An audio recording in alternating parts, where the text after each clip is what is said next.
इस स्कीम के तहत हम जानेंगे कि जो हमारी LRS स्कीम है उसके तहत क्या हम इंडियन रुपीस में INR में NRI और PIO को लोन दे सकते हैं या नहीं दे सकते हैं।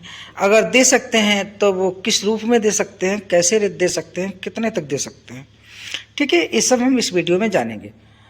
Facility to grant loan in rupees यानी INR में हम लोन दे सकते हैं NRI और PIO को। NRI आप लोग समझ ही रहे होंगे कि NRI किसे कहते हैं, PIO वो भी आपको पता होगा जो हमने प्रीवियस वीडियो में बताया है। तो उनको क्लोज रिलेटिव लोन कैसे देंगे, आइए शुरू करते हैं। Are resident individual is permitted to lend, एक जो इंडिविजुअल रेजिडेंट है वो NRI और PIO को लोन दे सकता है close relative by way of cross cheque electronic fund transfer. वो या तो चेक के माध्यम से दे सकता है या फिर इलेक्ट्रॉनिक फंड के माध्यम से दे सकता है। ठीक है, दूसरा है क्या है, आइए देखते हैं कि द लोन, लेकिन इसमें कंडीशनें हैं। कंडीशन क्या है, कंडीशन ये है कि ये लोन जो है ये इंटरेस्ट फ्री लोन होगा, यानी जो भी क्लोज रिलेटिव लोन के रूप में अमाउंट PIO को या NRI को देगा तो उसमें कंडीशन ये है कि ये लोन इंटरेस्ट फ्री होना चाहिए, यानी इस पर कोई भी इंटरेस्ट क्लोज रिलेटिव नहीं लेगा। दूसरा है कि इस लोन की जो कम से कम मैच्योरिटी है 1 साल की है, यानी 1 साल के लिए कम से कम लोन ये देना पड़ेगा और जो लेगा उसको कम से कम 1 साल तक लोन लेना पड़ेगा। ऐसा नहीं है कि हम 6 महीने में वापस कर दे रहे हैं। ठीक है, दूसरा पॉइंट ये है कि जैसा कि LRS स्कीम में कहा गया है कि 2,50,000 से ज़्यादा हम रिमिट नहीं कर सकते हैं, जो एक सीलिंग लिमिट रखी गई है LRS स्कीम के तहत। तो इसमें भी वही बात कही जा रही है कि आप $2,50,000 पर फाइनेंशियल ईयर में, यानी कि 1 अप्रैल से अगली साल 31 मार्च तक $2,50,000 रुपये का लोन के तौर पे NRI और PIO को लोन दे सकते हैं। तीसरे पॉइंट की ओर चलते हैं।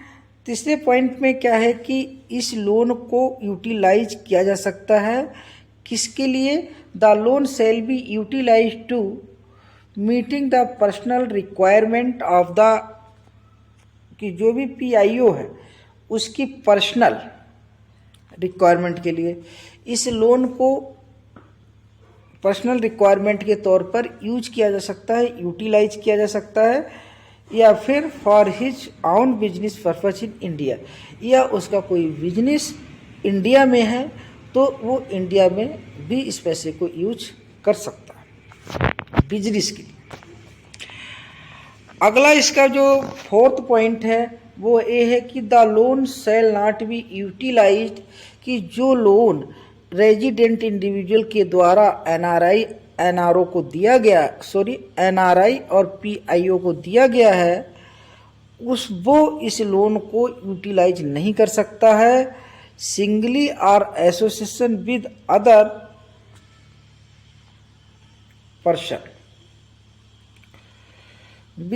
Person for any activities in which investment by person resident outside India is prohibited. इसका मतलब ये है कि जैसे कि कोई A बंदा है और उसका B जो है B बंदा है, B बंदे का जो A है वो क्लोज रिलेटिव है, वो इंडिया में रहता है, और B जो है वो कनाडा में रहता है। तो A ये चाहता है कि हम अपने क्लोज रिलेटिव, जो हमारा क्लोज रिलेटिव B है, इसको हम लोन के तौर पे $2,50,000 का अमाउंट उसको हम रिमिट कर दें LRS स्कीम के तहत। ठीक है, लेकिन जो इस बंदे को रिमिट किया जाएगा, यानी कि जो B बंदा होगा, उस B बंदा जो है, जो B व्यक्ति है, जो B इंडिविजुअल है, वो ऐसी किसी भी बिजनेस में पैसा नहीं लगाएगा जिसमें ये ऑलरेडी पहले से इंगेज हो। My point is clear. आइए, जैसे कि इसमें है कि चिट फंड कंपनियों में पैसा नहीं लगा सकता है, वो निधि कंपनियों में पैसा नहीं लगा सकता है, या फिर किसी भी एग्रीकल्चर या प्लांटेशन एक्टिविटी है या कोई रियल इस्टेट बिजनेस है या कोई कंस्ट्रक्शन ऑफ फार्म हाउस है, उसमें भी ये पैसा नहीं लगाया जा सकता है। यहाँ पर उन्होंने कहा है कि जो रियल इस्टेट की अगर हम बात करें तो रियल इस्टेट में अगर कोई टाउनशिप डेवलप हो रही है या कंस्ट्रक्शन ऑफ रेजिडेंशियल या कमर्शियल प्रोवाइसेस है, रोड है, तो वो इसमें शामिल नहीं होंगे। ओके, नेक्स्ट पॉइंट है आपका है the amount should be credit, कि जो लोन के तौर पे अमाउंट रेजिडेंट इंडिविजुअल के द्वारा एनआरआई पीआईओ को दी जा रही है वो उसके एनआरओ अकाउंट में क्रेडिट की जा सकती है।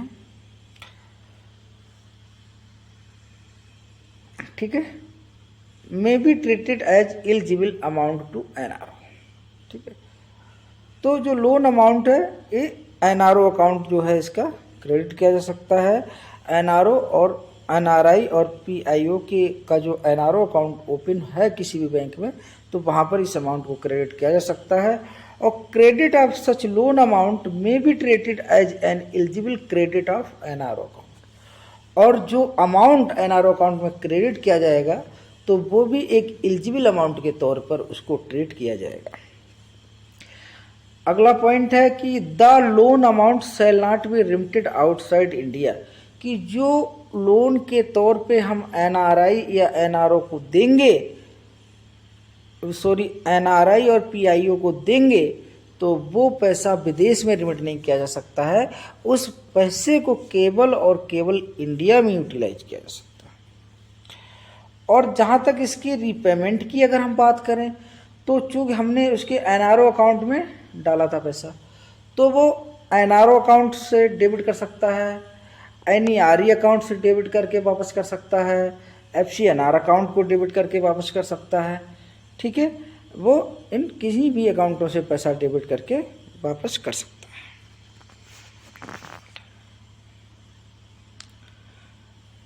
है। Resident individual can make rupees gift to NRI PIO who is relative of the resident. अगर कोई रेजिडेंट इंडिविजुअल है, उसका अगर कोई रिलेटिव है, तो उसको एज अ गिफ्ट के तौर पर भी पैसा दिया जा सकता है। और ऐसा पैसा जो गिफ्ट के तौर पे दिया गया है वो उसके एनआरओ अकाउंट में नॉन रेजिडेंट अकाउंट में क्रेडिट किया गया है, तो उस अमाउंट पर भी वो लोन ले सकता है या वो लोन के लिए एलिजिबल क्रेडिट एनआरओ में रहेगा। अगले पॉइंट की ओर चलते हैं कि gift of would be with in the overall limit $2,50,000 पर फाइनेंशियल ईयर, यानी जो गिफ्ट की अमाउंट भी होगी वो $2,50,000 से ज़्यादा नहीं होगी। इतनी कम से कम उसको इतनी ही अमाउंट, यानी जो 2,50,000 की सीलिंग लिमिट है वहाँ तक ही वो लोन या गिफ्ट दे सकता है। आगे आइए नेक्स्ट पॉइंट की तरफ। नेक्स्ट पॉइंट तो ठीक है दोस्तों, आई थिंक आज हमने ILRS की स्कीम के तहत सारे वीडियो को हमने इसमें कई एक वीडियो बनाए और इस तरह से हमारी ILRS स्कीम आज पूरी होती है। अब हम जो नेक्स्ट वीडियो पोस्ट करेंगे तो सारे वीडियो की जो समरी है उस समरी को पोस्ट करेंगे। और अगर आप लोग इस PDF को लेना चाहते हैं तो प्लीज़ इस वीडियो के कमेंट में आप कमेंट करें या आप अपना ईमेल शेयर करें। मैं अपने ईमेल से आपको ये PDF प्रोवाइड करा देंगे। थैंक यू दोस्तों।